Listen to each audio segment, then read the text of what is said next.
அடுத்த 7 ஆண்டுகளில் 8 லட்சம் வீடுகள். இதில் மிக முக்கியமான அம்சம், ஏற்கனவே இருந்த திட்டங்கள் எல்லாம் ஒரு வீடு 2.25 லட்சம் அளவில்தான், யூனிட் காஸ்ட் என்ற அளவில்தான் கட்டப்பட்டு கொண்டிருக்கும். அது மிகவும் சிக்கலை உண்டாக்கி கொண்டிருந்தன பயனாளிகள் மத்தியில். அவர்கள் இன்னும் கடன் வாங்கி திட்டங்களை முடிக்க முடியாமல் இது 3.5 லட்சம் என்ற உயர் அளவை நிர்ணயித்து இந்த திட்டம் வந்திருக்கிறது.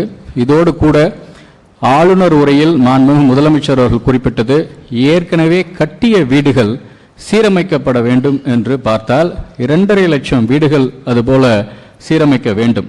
2001ஆம் ஆண்டிற்கு முன் கட்டப்பட்ட வீடுகள், 1985ஆம் ஆண்டிலிருந்து கட்டப்பட்ட ஓட்டு வீடுகள், சாய்தள கான்கிரீட் வீடுகள், மற்ற வீடுகள் அத்தனையும் இத்தனை வருடத்தில் பராமரிப்பின்றி இருந்தால் பராமரிக்க முடியாமல் வாழ்ந்து கொண்டிருக்கும் ஏழை குடும்பங்களுக்கு நாம் உதவி செய்ய வேண்டும் என்பதற்காக ஒரு வீட்டிற்கு 2 லட்சம் ரூபாய் வரை அந்த சீரமைப்பதற்காக அந்த திட்டம் அறிமுகப்படுத்தப்பட்டிருக்கிறது.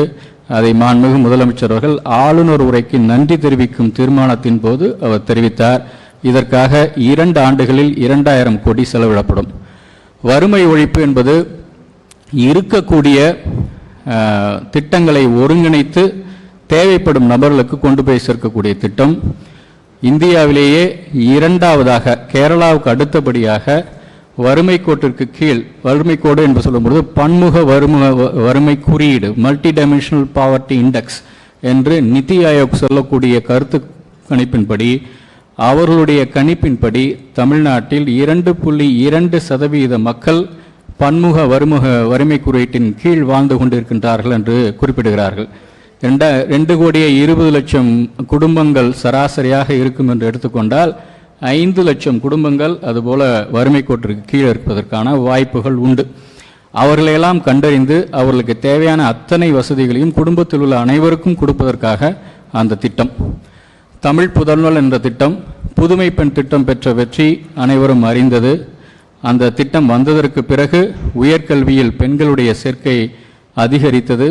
அது மட்டுமல்ல, இடைநின்ற பெண்களும் கல்லூரிக்கு திரும்பி வந்தார்கள். அதனால் அரசு பள்ளியில் 6ஆம் வகுப்பு முதல் 12ஆம் வகுப்பு வரை படித்த மாணவர்களுக்கு அவருடைய உயர்கல்வி தொடர்வதற்காக தமிழ் புதல்வன் என்ற திட்டத்தின் கீழ் மாதம் 1000 ரூபாய் வழங்கும் இந்த திட்டம் அறிவிக்கப்பட்டிருக்கிறது. தொல்குடி என்ற அந்த திட்டம் பழங்குடியினர் மேம்பாட்டிற்காக அடுத்த 4 ஆண்டுகளில் 1000 கோடி ரூபாய் மதிப்பீட்டில் அவர்களுடைய வாழிடங்கள் மேம்பாடு மற்றும் திறன் மேம்பாடு, வாழ்வாதார மேம்பாடு குறித்தான ஒரு மிகப்பெரிய திட்டம் அது அறிவிக்கப்பட்டிருக்கிறது. இது மிக முக்கியமான ஒரு திட்டம். அடுத்து புதுமை பெண், 2,73,000 பெண்கள் பயனடையக்கூடிய திட்டம். 370 கோடி அதில் நாம் ஒதுக்கி இருக்கிறோம். காலை உணவு திட்டம், காலை உணவு திட்டம் இந்தியாவிலேயே முதன்முறையாக நாம் அறிமுகப்படுத்தப்பட்டதற்கு பின்னால் தெலுங்கானா மாநிலம் அதை பின்பற்றி கொண்டிருக்கிறது. அந்த காலை உணவு திட்டத்தில் 15 லட்சம் மாணவர்கள் பயன்பெற்று கொண்டிருக்கிறார்கள். அது இப்பொழுது ஊரக பகுதிகளில் வாழும், ஊரக பகுதிகளில் இருக்கும் அரசு உதவி பெறும் பள்ளிகளிலும் இந்த திட்டம் விரிவுபடுத்தப்படும். அதற்காக 600 கோடி. விடியல் பயணம் பெண்களுடைய பொருளாதார சமூக முன்னேற்றத்திற்கான ஒரு முக்கிய திட்டம். அவர்களுடைய பயன்பாடு இதுவரை ஒரு வருடத்திற்கு 444 கோடி அளவிற்கு அவருடைய பயணங்கள் இருக்கக்கூடிய அளவிற்கான திட்டத்திற்கு 3000 கோடி ரூபாய். நான் முதல்வன் திறன் மேம்பாட்டிற்கான மிக முக்கியமான திட்டம், அதற்கும் நிதி கணிசமாக ஒதுக்கப்பட்டிருக்கிறது. அடுத்து